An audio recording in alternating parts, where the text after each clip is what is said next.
भारत की supreme court ने इस पे भी फैसला दे दिया है कि मस्जिद इस्लाम का हिस्सा नहीं है।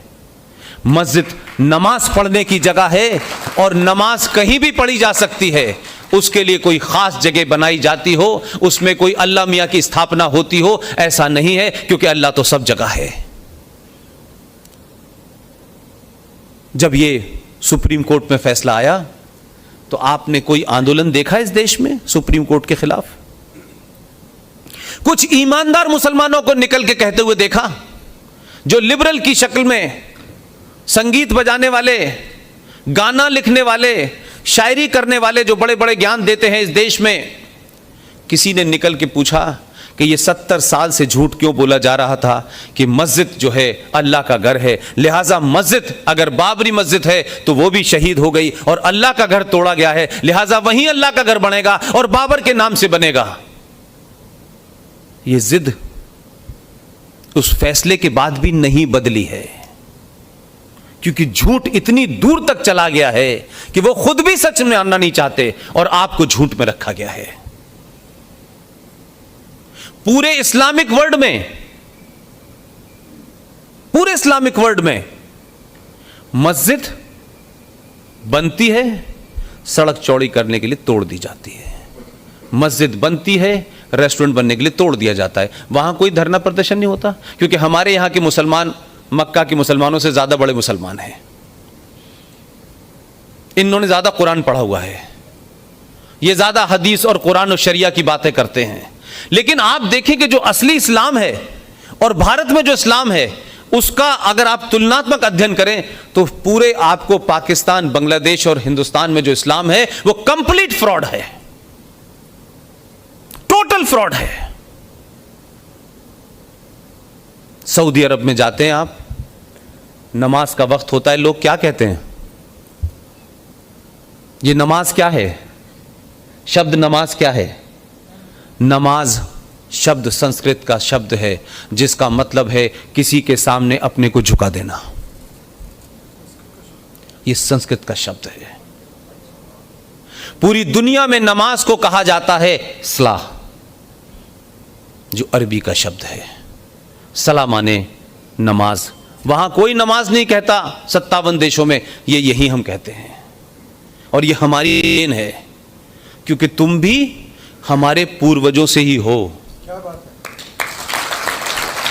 है। लिहाजा तुम अरब से नहीं आए थे, बाबर के साथ नहीं आए थे, औरंगजेब के साथ नहीं आए थे। ये सिर्फ इतना ही फर्क है कि वो नाम दोनों के कुछ एक से थे, वो भी नमाज पढ़ते थे, तुम भी नमाज पढ़ते थे। लेकिन ये अलग बात है कि हिंदुस्तान में हिंदुओं से नफरत के चलते तुमने बाबर को अपना हीरो मान रखा है और सुभाष को नहीं माना, गांधी को नहीं माना, तुमने जिन्ना को मान रखा है। ये दो सभ्यताओं का क्लैश है।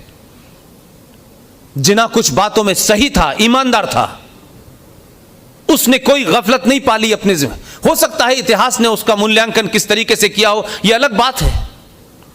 मैं तो उस मुल्क के चप्पे चप्पे पे घूम के आ चुका हूं। कम से कम जिन्ना ने यह माना कि यह दो नजरियात का मामला है, यह दो सोच का मामला है और ये दो सोचें एक साथ नहीं रह सकती। इसी बुनियाद पे मुल्क बटा, धर्म के नाम पे बटा। यह बात अलग है कि हमारे पूर्वजों ने जो चुना वो कुछ, फिर भी इसके बाद उन्होंने कहा हम इसको कोई हिंदू राष्ट्र बनाने वाले लोग नहीं हैं। लेकिन जिन्होंने कुछ बातों में जो कहा उस पर मैं अपनी बात जरूर कहना चाहता हूं। इस्लामिक रिपब्लिक ऑफ पाकिस्तान तो बना, बहुत सारे मुसलमान जोश में चले गए थे, उधर के सब गवर्नर बनने वाले हैं। इस मुल्क में मुसलमान रह गए, उनको भी किसी ने नहीं निकाला, किसी ने नहीं मारा उनको और कहा आप रह सकते हैं। जो सभ्यताओं की बात जब उन्होंने कहा कि दो सोच की बात है, उसको मैं कुछ हद तक एग्री करता हूं और उसके आज के संदर्भ में उसकी बात कह करके आपको समझा सकता हूं। मैं 1971 का युद्ध हुआ और 1971 के युद्ध में बांग्लादेश आज़ाद हुआ। 93,000 पाकिस्तान के फौजियों को आपने सरेंडर कराया।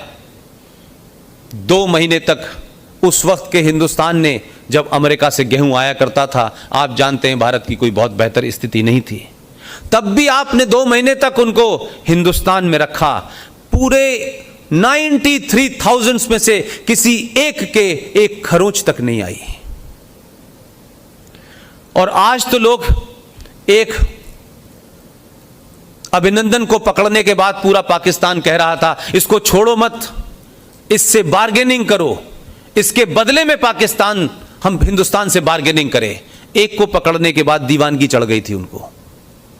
हमने 93,000 लोगों को बाइज्जत वापस भेजा, बदले में कुछ नहीं लिया, जो चाहते वो ले सकते थे। लेकिन कारगिल का युद्ध हुआ, एक फौजी युद्ध में उधर रह गया।